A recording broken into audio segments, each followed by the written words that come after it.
इस वीडियो के अंदर गाइस हम लोग डिस्कस करने वाले हैं सीनियर सिटीजन की टैक्स स्लैब के बारे में, प्लस उनकी कैलकुलेशन कैसे होगी असेसमेंट ईयर 24 और 25 के लिए, यानी कि फाइनेंशियल ईयर 23 और 24 के लिए जल्दी यहाँ पे ऐड होने वाला है। और बाय डिफॉल्ट इस साल जो है आईटीएफ फाइलिंग के अंदर सीनियर सिटीजन भी जो है न्यू टैक्स रिजिम के अंदर फॉल करने वाले हैं। तो उनके लिए कौन सी बेटर रिजिम रहेगी, ओल्ड रहेगी या फिर न्यू रहेगी, इसके बीच में भी हम लोग कंपैरिजन करेंगे और पूरा जानने की कोशिश करेंगे। तो प्लीज पूरा वीडियो यहाँ पे जरूर देखिएगा। साथ में आप लोगों को बताना चाहूंगा, हम लोगों ने टैक्स प्लानिंग के ऊपर पूरी मास्टर क्लास यहाँ पे लाइव कर रखी है, जिसमें मैं आपको प्रैक्टिकली बता रहा हूँ कि आपकी पेंशन की इनकम पे, म्यूचुअल फंड पे, स्टॉक मार्केट की इनकम पे, एफडी के इंटरेस्ट पे कि कैसे आप अपना टीडीएस और अपना टैक्स वगैरह यहाँ पे सेव कर सकते हैं, मैक्सिमम टीडीएस का रिफंड कैसे ले सकते हैं। Link in the description box, तो प्लीज एक बार जरूर चेकआउट कीजिएगा। तो सबसे पहले अगर मैं यहाँ पे टैक्स स्लैब की बात करूँ specially for the senior citizen, तो अगर मैं ओल्ड टैक्स स्लैब की बात करूँ तो यहाँ पे सेम है, कोई भी यहाँ पे चेंजेस नहीं है फाइनेंशियल ईयर 23 और 24 के लिए। यानी कि जिनकी भी एज जो है 60 प्लस है, जो सीनियर सिटीजन है, उनके लिए बेसिक एग्जेम्पशन जो लिमिट है वो 3 लाख रुपए तक की है, यानी 3 लाख तक कोई टैक्स नहीं लगने वाला है। 3 से 5 के ऊपर जो है 5% का टैक्स रेट है, 5 से 10 पे 20% का है, और बियॉन्ड द 10 लाख रुपीज जो है 30% का टैक्स रेट एप्लीकेबल होता है। और जैसे ओल्ड टैक्स रिजीम के अंदर 5 लाख तक जो है इनकम पे आपको रिबेट मिल जाती थी 12,500 रुपए के टैक्स की, यानी अगर 5 लाख के नीचे भी इनकम है तो ये 5% का टैक्स रेट भी जो है आपको इम्पैक्ट नहीं करने वाला, आपका टैक्स यहाँ पे माफ होने वाला है। साथ में जो सुपर सीनियर सिटीजन है, जिनकी भी एज जो है 80 प्लस है, तो उनके लिए जो बेसिक एग्जम्पशन लिमिट है वो 3 लाख की जगह सीधी 5 लाख है, और उसके बियॉन्ड जो है 20% का टैक्स है, और 10 लाख के बियॉन्ड जो है 30% का टैक्स रेट है। अब गाइस जो यहाँ पे न्यू टैक्स रिजीम है उसके अंदर कोई भी चेंजेस नहीं है, चाहे वो सीनियर सिटीजन हो, चाहे नॉर्मली रेजिडेंट पर्सन हो या सुपर सीनियर सिटीजन पर्सन हो, एज के अकॉर्डिंग यहाँ पे टैक्स स्लैब को नहीं बांटा गया है। न्यू टैक्स रिजीम के अंदर सिंपल सा फंडा है, 3 लाख तक आपको कोई भी टैक्स नहीं देना है, निल है। 3 से 6 पे 5% का टैक्स रेट है, लेकिन अगर 7 लाख के नीचे आपकी इनकम है तो इसके ऊपर भी आपको रिबेट मिल जाती है, और 25,000 रुपये तक की आपको रिबेट मिल जाती है टैक्स के अंदर। इसका मतलब हुआ कि अगर 7 लाख के बियॉन्ड इनकम गई तभी आपके ऊपर ये टैक्स स्लैब एप्लीकेबल होने वाली है, लेकिन अगर 7 लाख के नीचे है तो कोई दिक्कत नहीं है, पूरा टैक्स आपका माफ हो जाएगा। तो 3 से 6 लाख की इनकम की स्लैब के ऊपर 5% का टैक्स रेट है, 6 से 9 के ऊपर 10% का है, 9 से 12 पे 15 का है, 12 से 15 पे 20 का है, और beyond the 15 lakh rupees income आपका 30% का टैक्स स्लैब लगता है। अब बात करते हैं कि यहाँ पे सीनियर सिटीजन के लिए कौन सी रिजीम ज्यादा बेटर है, तो इसके लिए मैं पूरी यहाँ पे टैक्स की आपको कैलकुलेशन बताने वाला हूँ। तो इसके लिए आप यूज कर सकते हैं हमारी ये एक्सेल बेस्ड कैलकुलेटर, जिसकी लिंक भी आपको जो है डिस्क्रिप्शन बॉक्स के अंदर मिल जाएगी, और साथ में आप चाहे तो ऑफिशियल इनकम टैक्स कैलकुलेटर की इसकी लिंक भी मैं आपको डिस्क्रिप्शन दे दूंगा। यहाँ पे भी आपको कुछ नहीं करना है, यहाँ पे भी आपको सीनियर सिटीजन का ऑप्शन मिल जाएगा।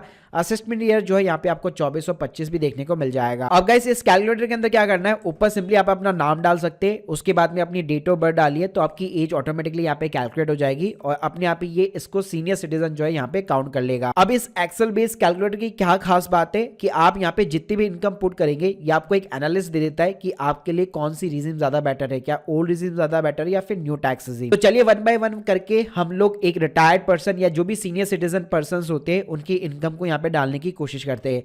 तो पहली चीज आती है पेंशन की इनकम। तो मोस्टली जो भी सीनियर सिटीजन पर्सन्स होते हैं, अगर वो रिटायर्ड है ऑलरेडी अपनी गवर्नमेंट जॉब से, तो उनको एक पेंशन इनकम मिल रही होती है। तो यहाँ पे जो सैलरी की इनकम है वहीं पे भी आपको अपनी पेंशन की इनकम डालनी पड़ती है। तो पूरे फाइनेंशियल ईयर के अंदर जितनी भी आपको पेंशन मिली है वो सिंपली यहाँ पे आपको पुट करना है। उसके बाद में गाइस अगर आपकी एज जो है 60 प्लस है और इस साल ही अगर आप रिटायर हो रखे, तो आपको काफी सारी चीजें जो है यहाँ पे लमसम पैसा मिला होगा, जैसे कि ग्रेचुटी हो गई या फिर वॉलंटरी रिटायरमेंट के बेनिफिट्स वगैरह हो गए। तो ऐसी कोई चीजें हैं तो उसके लिए आप यहाँ पे सेक्शन 10 यूज कर सकते हैं। तो यहाँ पे आपको जो है लीव एनकैशमेंट हो गया, ग्रेचुटी हो गया, जो चीजें भी मिली हुई है इन कॉलम्स के अंदर आप पुट कर सकते हैं। इसके बाद में गाइस यहाँ पे स्टैंडर्ड डिडक्शन जो है 50,000 रुपए का। अच्छी बात यह है कि यहाँ पे आपको ओल्ड टैक्स रिजीम में तो पहले मिलता ही था, अब से न्यू टैक्स रिजीम में भी आपको मिलने लगेगा। यानी अगर आपकी एज जो है 60 प्लस भी है और आपकी जो पेंशन वाली इनकम है उसके ऊपर 50,000 रुपए का स्टैंडर्ड जो डिडक्शन है वो आपको दोनों टैक्स रिजीम के अंदर मिलने वाला है। तो ये 50,000 की डिडक्शन केवल सैलरी वालों के लिए है, इवन जो पेंशनर्स है उन लोगों के लिए भी यहाँ पे बिल्कुल एप्लीकेबल है। उसके बाद में गाइस यहाँ पे सीनियर सिटीजन की जो मोस्टली इनकम आती है बैंक के एफडी के इंटरेस्ट रेट से, सेविंग अकाउंट के इंटरेस्ट रेट से। तो यहाँ पे जो भी आपका सेविंग अकाउंट का इंटरेस्ट रेट है, अप्रॉक्स इंटरेस्ट रेट यहाँ पे आपको डालना है। एफडी का यहाँ पे आपका जो भी इंटरेस्ट है पूरे साल भर के अंदर वो आपको यहाँ पे पुट करना है। इसके अलावा यहाँ पे आपको एक फैमिली अगर पेंशन भी यहाँ पे रिसीव होती है तो गवर्नमेंट ने इस साल से उसके ऊपर एक स्टैंडर्ड डिडक्शन आप लोग को दे रखी है, 1/3 ऑफ दी फैमिली पेंशन या फिर 15,000 दोनों में से जो भी ज़्यादा होगा। तो यहाँ पे जैसे आप अपनी फैमिली पेंशन डालेंगे आप देख सकते हैं ऑटोमेटिकली इसने स्टैंडर्ड डिडक्शन को कैलकुलेट कर लिया है। और अच्छी बात यह है कि ये स्टैंडर्ड डिडक्शन भी जो है फैमिली पेंशन के ऊपर आपको न्यू टैक्स रिजीम और ओल्ड टैक्स रिजीम दोनों के अंदर यहाँ पे मिलती है। इसके अलावा गाइस अगर आपके पास में हाउस प्रॉपर्टी अगर आपकी वहां से रेंटल इनकम आती है तो 30% का जो स्टैंडर्ड डिडक्शन है वो पहले भी एप्लीकेबल होता था और अब भी एप्लीकेबल है, यानी न्यू टैक्स रिजीम में भी अलाउ है। तो यहाँ पे आपको अपना रेंट डालना है, जितना भी आपका रेंट है उसमें से आप म्युनिसिपल टैक्सेस और 30% का स्टैंडर्ड डिडक्शन यहाँ पे माइनस कर सकते हो। इसके अलावा अच्छी बात यहाँ पे है कि आपकी जो रेंटल प्रॉपर्टी अगर आपने उसके ऊपर होम लोन ले रखा है तो उसमें आप जो भी होम लोन की ईएमआई पे कर रहे हैं इसमें इंटरेस्ट का जो कंपोनेंट होता है उसका भी डिडक्शन आपको न्यू टैक्स रिजीम के अंदर देखने को मिल जाता है। तो आप जितना भी इंटरेस्ट पूरे फाइनेंशियल ईयर के अंदर पे कर रहे हैं वो आपको बैंक के इंटरेस्ट सर्टिफिकेट से पता लग जाता है, उतना इंटरेस्ट का डिडक्शन भी जो है आप न्यू टैक्स रिजीम के अंदर भी क्लेम कर सकते हो। आपने अगर आप यहाँ पे किसी प्रॉपर्टी के ऊपर खुद रह रहे हो तो ध्यान रखिएगा उसका जो इंटरेस्ट का डिडक्शन है केवल आपको ओल्ड टैक्स रिजीम में देखने को मिलता है, यानी जो मैक्सिमम लिमिट 2 लाख की होती है वो केवल आपको ओल्ड टैक्स रिजीम में मिलेगी। न्यू टैक्स रिजीम में उसका बेनिफिट सेल्फ ऑक्यूपाइड प्रॉपर्टी पे नहीं मिलता। उसके बाद आता है यहाँ पे short term and long term capital gain. अगर आप इक्विटी म्यूचुअल फंड या डेट म्यूचुअल फंड या फिर किसी भी इस टाइप के सिक्योरिटी में इन्वेस्ट कर रहे हो जहां पे आपका कैपिटल गेन बनता है, तो मान लीजिए अगर आपका equity short term capital gain बनता है म्यूचुअल फंड से तो यहाँ पे आपको 111 के ए के अंदर डालना पड़ता है और उसके ऊपर फ्लैट 15% का टैक्स रेट एप्लीकेबल होता है। स्लैब रेट के अकॉर्डिंग ये चीजें नहीं चलती है, तो आपका जितना भी गेन है वो आप यहाँ पे इंसर्ट कर सकते हो। इसके साथ में अगर इक्विटी के ऊपर आपको लॉन्ग टर्म कैपिटल गेन हुआ है तो 1 लाख का आपको एग्जम्पशन यहाँ पे देखने को मिल जाता है कि मान लीजिए अगर 1.5 लाख का अगर आपको प्रॉफिट हुआ है तो आपकी जो इनकम है केवल प्रॉफिट जो है आपका केवल 50,000 भी टैक्स के लिए यहाँ पे कैलकुलेट किया जाएगा। तो यहाँ पे आप देख सकते हैं अगर मैं 1.5 लाख इनपुट करूंगा तो ऑटोमेटिकली इसने 50,000 रुपए यहाँ पे ले लिए। अब हम बात करते हैं यहाँ पे 80C वाली डिडक्शंस की। तो अगर सीनियर सिटीजन है तो लेट सपोज अगर आप कहीं पे इन्वेस्ट करते हैं, मान लीजिए ईएलएस म्यूचुअल फंड्स के अंदर हो गया या किसी भी इंश्योरेंस के अंदर आप इन्वेस्ट करते हैं तो 1.5 लाख रुपए तक का आपका 80C का यहाँ पे आपको डिडक्शन मिल जाता है। लेकिन ध्यान रखिएगा ये केवल आपको ओल्ड टैक्स रिजीम के अंदर ही देखने को मिलेगा। तो अगर आप यहाँ पे 1.5 लाख पुट करेंगे तो आप देख सकते हैं केवल ओल्ड टैक्स रिजीम में ही इसको कंसीडर किया जाएगा। इसके अलावा गाइस अगर आपका मेडिकल का एक्सपेंडिचर है तो 80D के अंदर आपको 50,000 रुपए तक का डिडक्शन मिल जाता है। अगर आपका हेल्थ इंश्योरेंस भी उसका भी जो प्रीमियम है 50,000 रुपए तक का आपको डिडक्शन देखने को मिल जाता है। तो ये डिडक्शन भी केवल आपको ओल्ड टैक्स रिजीम में देखने को मिलेगा, न्यू टैक्स रिजीम में ये डिडक्शन यहाँ पे अलाउ नहीं रहता। इसके अलावा मान लीजिए अगर आप रेंट के ऊपर रहते हैं और अपना रेंट वगैरह पे कर रहे हैं तो स्टिल आप जो है 60,000 रुपीज का जो है 80GG के अंदर डिडक्शन लेते हैं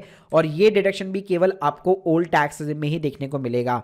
साथ में यहाँ पे आपका जो बैंक का इंटरेस्ट होता है, सेविंग अकाउंट का जो इंटरेस्ट होता है, तो 80TTB के अंदर आपको 50,000 रुपए का डिडक्शन देखने को मिलता है। तो ये डिडक्शन भी केवल ओल्ड टैक्स रिजीम में देखने को मिलेगा, न्यू टैक्स रिजीम के अंदर ये डिडक्शन अलाउ नहीं है। तो गाइस आप स्क्रीन के सामने देख सकते हैं ये सारी चीजें इनपुट करने के बाद में ये आपको old versus new tax regime के अंदर कंपैरिजन करके बता देगा और यहाँ पे आपको बता देगा कि अगर आपकी इतनी टोटल इनकम है सभी जगह से तो आपके लिए कौन सी जो है रिजीम यहाँ पे बेटर मानी जाएगी, कौन सी रिजीम आपके लिए बेटर है जहाँ पे आपको कम टैक्स वगैरह पे करना है। तो इस तरह से आप अपनी टैक्स प्लानिंग भी कर सकते हैं और आईटीआर फाइलिंग के टाइम पे भी आप चूज कर सकते हैं कि मेरे को न्यू की तरफ जाना है या फिर ओल्ड की तरफ। तो अगर यहाँ पे मैं ओवरऑल बेसिकली समराइज करना चाहूँ तो जो यहाँ पे सीनियर सिटीजन के लिए 80TTB की जो मोस्टली डिडक्शन मिलती थी 50,000 रुपए की, वो केवल आपको ओल्ड टैक्स रिजीम के अंदर देखने को मिल जाती है। इसके अलावा सीनियर सिटीजन के लिए और कोई भी यहाँ पे अदर जो है खास यहाँ पे टैक्स का बेनिफिट नहीं होता है। न्यू टैक्स रिजीम भी उनके लिए भी यहाँ पे सेम टैक्स रेट एप्लीकेबल है जो कि नॉर्मल पर्सन के लिए रहती है। बाकी जो 80D वाली जो लिमिट्स होती है वो 25,000 से 50,000 रुपए बढ़ जाती है अगर आप एक सीनियर सिटीजन है तो आपको ये कैलकुलेट करना पड़ेगा सारी डिडक्शन डालने के बाद में कि आपके लिए कौन सी टैक्स रिजीम यहाँ पे बेटर है आपकी इनकम के according. Guys hope you like this video, please subscribe our channel और गाइस हमारे टैक्स प्लानिंग मास्टर क्लास को चेकआउट करना मत भूलिएगा। यहाँ पे इसी टाइप के एक्सेल बेस्ड जो है कैलकुलेटर और बहुत सारे कई सारे टूल्स यहाँ पे मैंने मेंशन कर रखे, link in the description box, तो प्लीज एक बार जरूर चेकआउट कीजिए। Thank you guys, thank you very much.